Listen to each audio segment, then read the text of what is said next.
Il y en a un juste là. J'en ai vu un ici. Waouh, c'est vraiment effrayant. Oh non, ça c'est pas bon du tout.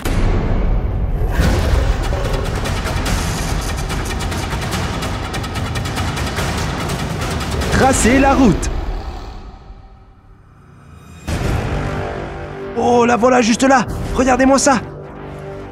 Lorsqu'il s'agit de manipuler des araignées, je ne suis pas étranger au danger. Comme par le passé, j'ai laissé plusieurs espèces, dont la tristement célèbre veuve noire, glisser sur ma peau. Oh mon Dieu! En fait, elle a tissé un petit fil de la toile comme si elle devenait sécurisée sur moi. Oh, j'ai cru qu'elle allait me mordre. Même le tisserand doré, l'une des espèces les plus grandes et les plus communes de l'Amérique centrale et du Sud, a jeté sa soie d'araignée collante sur mes mains et sur mes doigts. Ok, l'araignée est maintenant sur mon bras. Cependant, il existe également des espèces comme l'araignée errante brésilienne qui sont tout simplement beaucoup trop dangereuses pour risquer d'entrer en contact direct avec elles. Waouh, on peut dire que c'était un peu angoissant. Aujourd'hui, l'équipage et moi sommes sur place à Meandara en Australie qui abrite l'une des espèces les plus communes mais potentiellement dangereuses du continent. Et je sais très bien que tout le monde attend avec impatience de savoir quelle sera ma prochaine rencontre rapprochée avec une araignée. Alors, sans plus attendre, voyons voir si j'arrive à trouver une araignée rouge.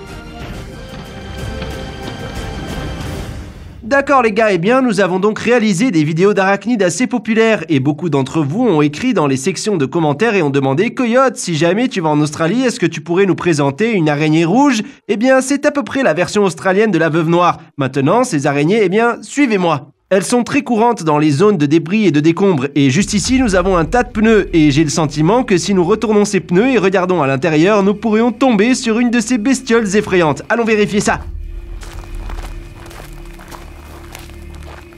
Alors, je ne veux pas simplement mettre mes mains sous ce bord ici, mais je vois aussi déjà des sangles par là. Et donc ça, en fait, c'est vraiment un très bon signe. Coyote, pourquoi un pneu serait-il un bon foyer pour une araignée rouge? Eh bien, parce qu'il fait sombre, il fait chaud et c'est l'endroit idéal pour tisser une toile. Et bien sûr, ici, allez-y rapprocher un peu la caméra. Eh bien, vous allez voir qu'il n'y a pas d'araignée là-dessous. Et regardez ici, il y a des toiles vraiment lâches qui semblent très dispersées. Il y a de fortes chances qu'il s'agisse d'une toile d'une araignée rouge.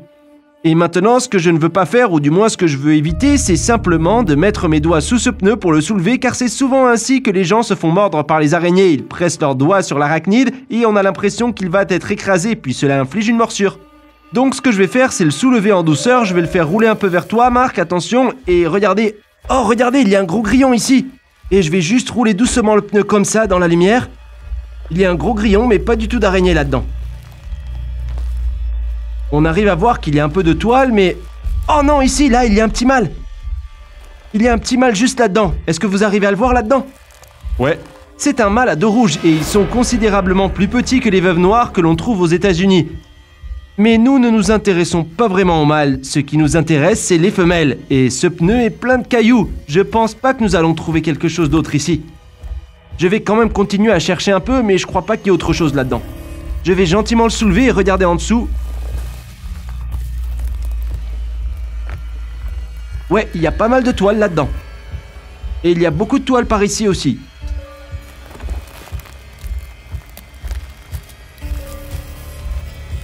Il y en a un juste là. J'en ai vu un ici. Juste à l'intérieur du pneu. Attendez une seconde, laissez-moi voir si j'arrive à le soulever et le mettre vers la lumière. Tu vois ça, Marc? L'araignée est juste là. Mais c'est plutôt cool de voir son ombre, regarde. T'arrives à voir ce que je pointe du doigt, Mario? Ouais. Ouah, c'est vraiment effrayant.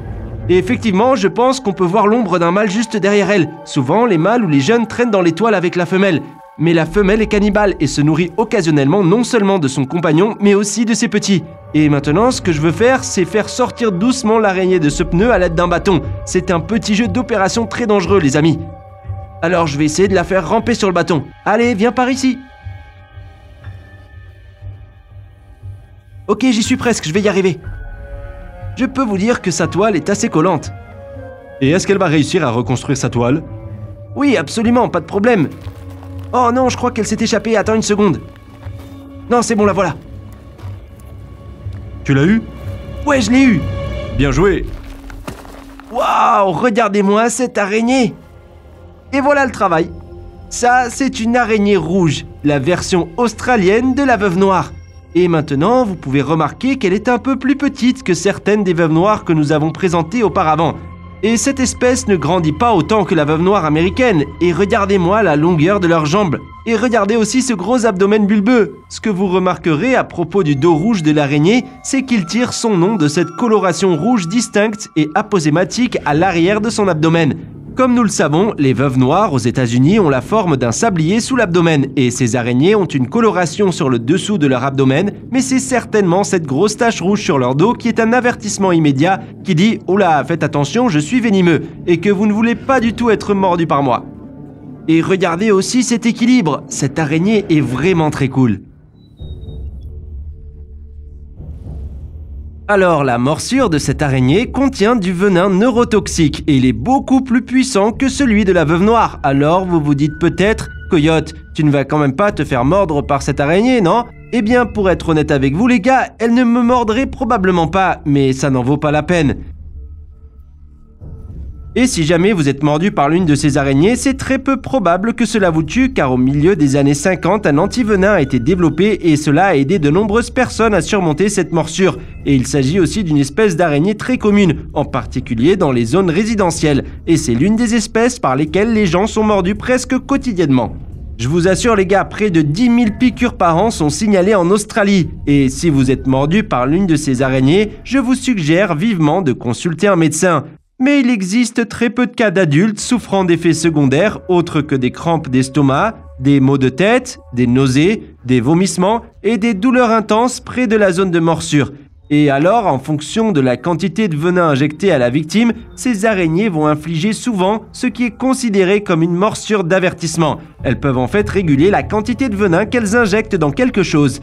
Et quand il s'agit d'une proie, quelque chose comme un papillon de nuit ou un autre petit insecte, on sait qu'elles prennent même des choses gros comme des lézards. Ce qu'elles font en fait, c'est qu'elles retirent cette espèce de colle d'araignée de leur filière, elles vont laisser la proie s'emmêler dans leur toile, puis une fois qu'elle s'est en quelque sorte enroulée dans la toile, elles vont frapper en avant plusieurs fois en infligeant diverses morsures à certaines parties du corps de la victime. Et ensuite, petit à petit, la paralysie va commencer à s'installer, la victime va mourir, puis l'araignée va enfin pouvoir commencer son repas. Et tout comme la veuve noire, cette espèce est cannibale. Et une fois que les femelles se sont accouplées avec les mâles, elles vont tuer le mâle et le manger. On sait même que les femelles mangent parfois leurs petits. Cette espèce d'araignée possède des crocs extrêmement petits. Et souvent, lorsque les gens sont mordus, ils ne savent même pas qu'une morsure s'est produite jusqu'à près de 15 minutes après, lorsque vous ressentez cette douleur intense, chaude et irradiante au niveau de la morsure.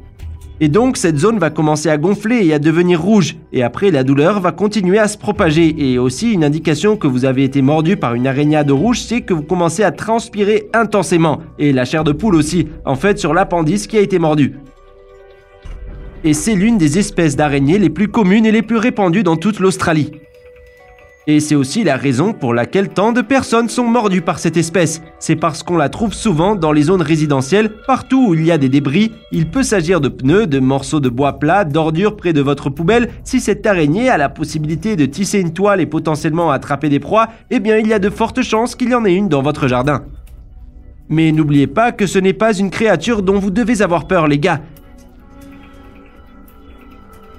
Ces araignées n'ont aucun intérêt à mordre les humains et en fait, comme vous pouvez le voir en ce moment même, tout ce que l'araignée essaye de faire, c'est de s'éloigner de nous et de retourner à l'ombre et à l'abri à l'intérieur de son pneu, dans son nid.